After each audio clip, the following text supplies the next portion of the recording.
Lemon in the middle portion, Sky Shack and Big Lagoon. Sky Shack regains the lead and finally close finish.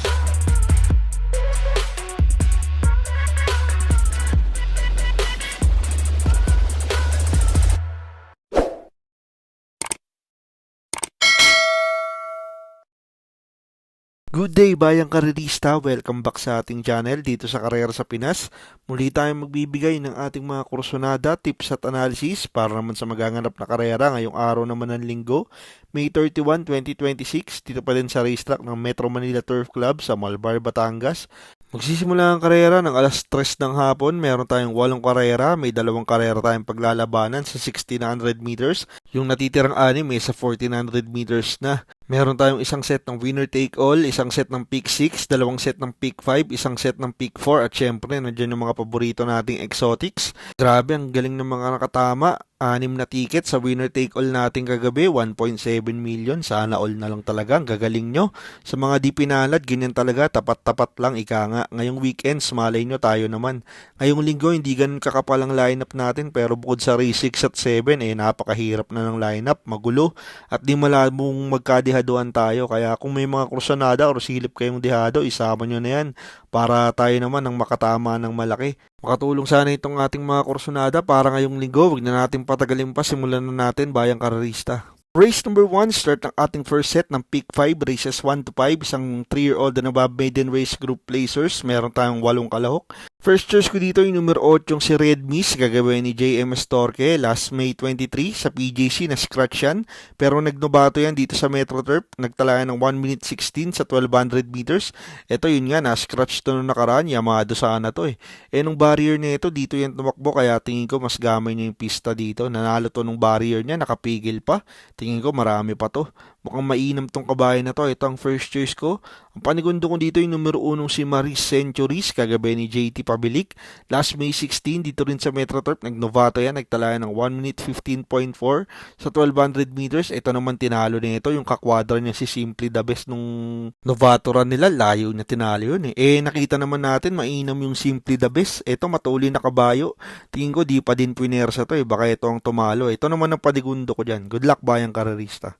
Race number 2, start ng ating winner take all, races 2 to 8, isang MMTCI special race. Meron tayong 9 na kalahok. First choice ko dito yung numero 6 na si National Treasure, gagabayin ni LF Desus. Last April 18, dito rin sa Metro Turf, nagtala ng 1 minute 32.8 sa 1400 meters. Kung saan nasegundo siya kay Sovereign Red. Ito nasegundo nung nakaraan, ngayon cambio hinete, binigay kay Lester, baka inaasahan na nila to ngayon. Tingin ko susunod lang ni Lester to sa unahan, baka magbakbakan yung 7 at 8, baka tanglawan niya lang to, malaki na panalo nito. Ang panigundo ko naman dito yung numero 9 si Double Strike, kagabay ni Charles Reyes. Last April 18, dito rin sa Metro Turf, nagtala ng 1 minute 34.6, dun din sa karera nila Sovereign Red at National Treasure, kung saan pa mang-anim naman siya. May best time yan na 1 minute 32 sa 1400 meters. Ito maganda numero, nasa labas. Alam naman natin, diremating kabayo ito baka sakali maganda itakbo, hindi matraffic magparemate. Kung magbabanatan yung mga nasa unahan, ito tingin kong pwedeng manilat, baka makatikim na ulit ng panalo tong veteran campaigner na si Double Strike.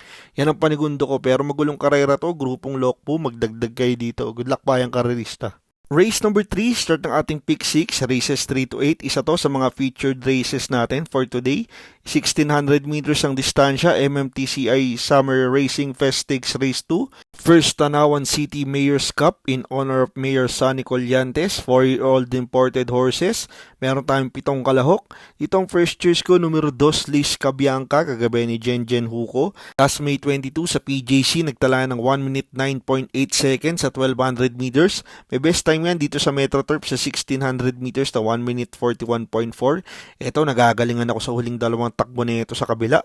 Nilabas na yung galing nito. Nung huling takbo niya, nasegundo lang pero napahirapan niya hanggang meta yung outstanding na si Pirate.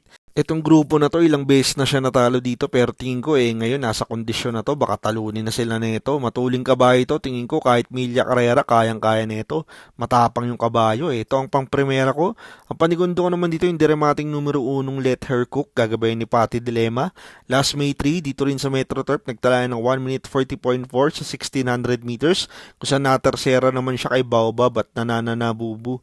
May best time naman yan na 1 minute 39.6 sa 1600 meters. Ito naman tingin kong pwedeng makanood ng boxing pag nagkaroon ng bakbakan sa unahan.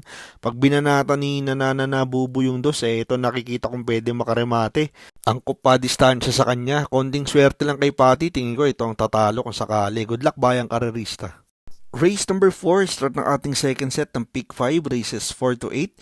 Ito yung pangalawang featured race natin for the day, MMTCI Summer Racing Fest Stakes Race 1, 3 Old Imported Race. Meron tayong siyam na kalahok. Ang first choice ko dito, numero 6, Windmill of Summer, kagabay ni Pabs Cabalejo. Last April 5, dito rin sa Metro Turf, nagtala ng 1 minute 25.8 sa 1400 meters, kung saan nasegundo siya kay Sea Mischief. Eto, nabalikan lang nung Sea Mischief nung unang takbo nito, pero ang lakas ng dating nito. Dito nag-adjust yung connections, binigay na kay Pabs, baka sakaling ngayon na manalo to. Maraming matulin, tingin ko ireremate to dito. Yan ang first choice ko. Ang panigundo ko naman dito yung numero 2 na si Madam Edria, gagabay ni LC Lunar. Last May 10 sa PGC, nagtala ng 1 minute 17 sa 1300 meters, kung saan tinalo niya si Hiroshi. Ito, impresibo yung panalo nito sa kabila. Nung nanalo to sa kanyang maiden assignment, nung ginalawan ni Louie, biglang iktad sa rektang, layo pa nanalo. Dito, ang worry ko lang, mukhang first time tatakbo dito at maraming lulucha, nakakampi nung sa is, kaya baka mapahirapan Kaya panigundo ko lang siya dito. Good luck bayang karerista. Race number 5, start na ating Pick 4, races 5 to 8, isang MMTCI special race. Meron tayo ditong 7 kalahok. Ang first choice ko dito yung numero 5 si My Star, kagabay ni Dan Camanyero. Last May 2, dito rin sa Metro Turf, nagtala ng 1 minute 31 sa 1400 meters, kung saan natarsera siya kila Shepcat at winning shot. May best time naman niya na 1 minute 29 sa 1400 meters. Ito parang meron na nung nakaraan. Dito malamang palaban na to, lalo na may premyo. Baka bigyan na ng ustisya tong kabayo ni Boss Neil. Isa pa, mababa na to. Ilan lang kabayo, baka makasabay na agad to sa unahan. Siya ang napupusuan ko dito. Ang panigundo ko naman dito yung numero 2 na si Raven, gagabay ni Jimmy Shego. Last May 15, dito rin sa Metro Turf, nagtala ng 1 minute 16.6 sa 1200 meters, kung saan po mang lima kila King of Sipokot at Street Magic. May best time naman niya na 1 minute 29.4 sa 1400 meters. Ito, mababa na din sa laban to. Wala pang pinapakita lately magmula nung nanggaling sa bakasyon, pero mainam din na kabayo to Ang lakas din rumimate nito, laking kabayo. Tingin ko kung ilalaban na din to, malaki din ang panalo nito. Ito naman ang panigundo ko. Good luck bayang karerista. Race number 6, last daily double plus 1, isang Pilracom rating based handicapping system class 3, 57 to 70, meron tayong 8 kalahok, milya ang distansya. Dito sisingilin ko na yung nagbabalik, numero 2, Sherbet Fountain, gagabayan ni Patty Dilema. Last May 3, dito rin sa Metro Turf, nag-barrier yan, nagtala ng 1 minute 39.6 sa 1600 meters. May best time yan na 1 minute 37.6 sa 1600 meters. Ang pagbabalik ni Sherbet Fountain, nagbakasyon to ng 4 months, pero yung barrier, mainam. Tingin ko dito kahit galing sa bakasyon, mahabang distansya para sa akin, lamang pa din to. Yung regular partner niya na si Mark Alvarez, pero tingin ko di naman nabawasan yung dala dahil Patty Dilema pa rin ang gagabay. Mukhang may paghahanda ang karera to. Tingin ko walang makakasabay sa kanya sa unahan dito. Titipid na ako dito. Sisingilin ko na yan, Sherbet Fountain. Good luck bayang karerista. Race number 7, penultimate race, last daily double for the day, isang Pilracom rating based handicapping system class 4, 42 to 56 feet, meron tayong 8 kalahok. Dito sisingilin ko ulit yung nagbabalik, numero 5 Worshipful Master, gagabay ni Lester De Jesus. Last May 17, dito rin sa Metro Turf, nagbarrier yan sa 1600 meters, nagtala ng 1 minute 43.8. May best time naman yan sa 1400 meters sa 1 minute 25.4. Ito, na-acquire na pala ni Mr. Herbie Esguera. Mukhang balang araw gagawin ding stallion to. Dito parang masyadong mababa na sa laban, yung mga kasabayan nito nasa malalaking karera sumasali. Mukhang iahanda na din to. Matulin na kabayo, parang solo air siya dito. Para sa akin, lamang din to. Sisingilin ko rin yan, numero 5 Worshipful Master. Good luck bayang karerista. Race number 8, last race for the day, isang Pilracom rating based handicapping system class 5, 17 to 41 split, meron tayong 13 runners. Ang first choice ko naman dito ay numero G's na si Giselle's Princess, kagabay ni RC Baldonido. Last May 15, dito rin sa Metro Turf, nagtala ng 1 minute 17.4 sa 1200 meters, kung saan pumang-anim kila Tenacity at Saving Sunset. May best time naman dyan sa 1400 meters sa 1 minute 30.2. Ito parang mas gumaan ng laban nito, nag-adjust din ang connections, binigay kay Ona, baka sakali mas maganda yung kilos. Ito nakikita kong magdadala ng unahan dito kung walang bubulabog at mapabayaan nila to. Mairit lang na maganda, tingin ko kayang tumapos nito. Ang panigundo ko naman dito yung numero 11 si Maki Boy, kagabay ni AJ Pabilik, last April 19. Dito rin sa Metrotype, nagtala ng 1 minute 30.4 sa 1400 meters kung saan natersera siya kila Early Bird at Marengo. May best time naman niya na 1 minute 29 sa 1400 meters. Ito naman mga huling takbo na ito, laging timbangan. Ngayon maganda pa ang numero, nasa labas. Ito naman tingin kong pwedeng magparemate at makanood ng boxing kung may maglulutsahan sa unahan.